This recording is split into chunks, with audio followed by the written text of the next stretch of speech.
είναι ενήμερη για τις επερχόμενες εξελίξεις και ανησυχεί πάρα πολύ και κάνει σπασμωδικές κινήσεις, όπως είναι οι παραβιάσεις που αναφέρατε. Με οπλισμένα αεροσκάφη. Ναι, με οπλισμένα αεροσκάφη. Κοιτάξτε, ναι. Βεβαίως, αυτό είναι το αστείο της υποθέσεως.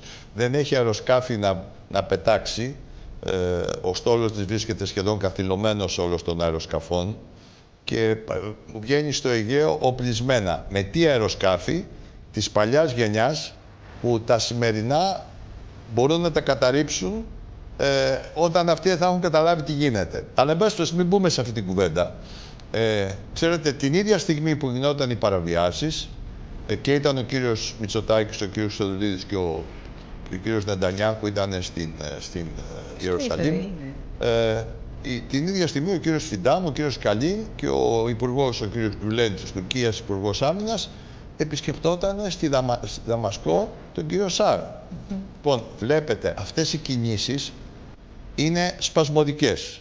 Να σημειώσω δε